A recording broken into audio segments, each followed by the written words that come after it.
বিহারে 121টি আসনে বিধানসভা নির্বাচন সম্পন্ন হওয়ার পর সব পক্ষই দাবি করেছে তারাই জয়ী হতে চলেছে। এই আবহে শনিবার সংবাদ মাধ্যমের মুখোমুখি হয়ে প্রাক্তন ভোট কুশলী তথা জনসুরজ পার্টির প্রতিষ্ঠাতা প্রশান্ত কিশোরের দাবি করলেন বিহারে পরিবর্তন হতে চলেছে।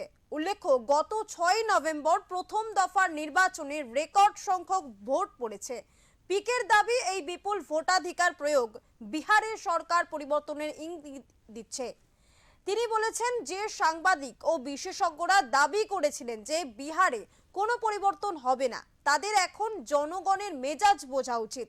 পিকের আরো দাবি, এনডিএ এবং আরজেডি উভয়ই কয়েক দশক ধরে একে অপরের ভয় ব্যবহার করে ভোট চাইছে। জঙ্গল রাজ্যের ভয় দেখিয়ে ভোট পাওয়ার আরজেডির এই কৌশল এখন পুরনো হয়ে গেছে।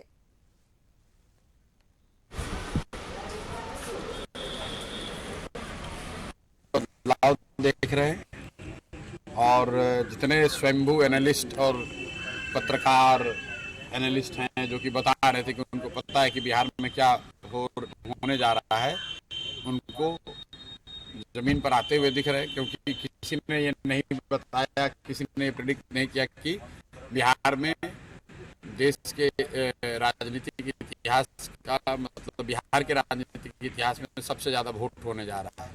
और इतनी बड़ी संख्या में जो पोलिंग हुई है, ये दिखाता है कि बिहार में बदलाव बिल्कुल होने जा रहा है निश्चित तौर पर।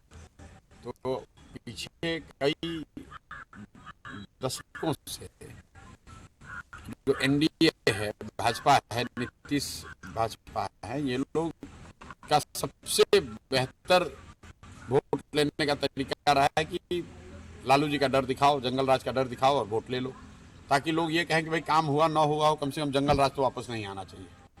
लेकिन इस बार वो स्थिति बदली हुई है। प्राइम मिनिस्टर ये जो कह रहे हैं वो शायद उनको जमीनी हकीकत इतना पता नहीं चल रहा है। अगर आप ये कह रहे हैं कि जंगल राज नहीं आना चाहिए, तो लोग कह रहे हैं ठीक है नहीं आना चाहिए, लेकिन आप क्यों आना चाहिए, दूसरा आना चाहिए। विकल्प तो एक नया दूसरा है। जब विकल्प नहीं था तब वो प्राइम मिनिस्टर की बात ठीक थी, तब वो काम भी करता था। इस बार वो काम नहीं कर रहा है।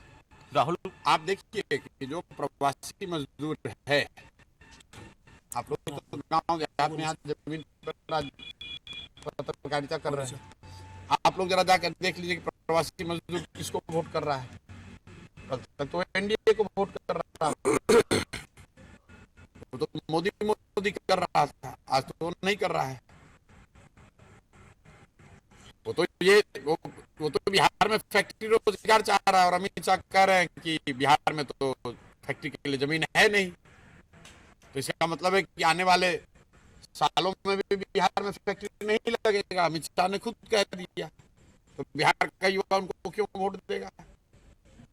अगर फैक्ट्री लगाने के लिए सिर्फ गुजरात में ही जमीन है, तो फिर बिहार का युवा क्यों वोट उनको देगा यहाँ।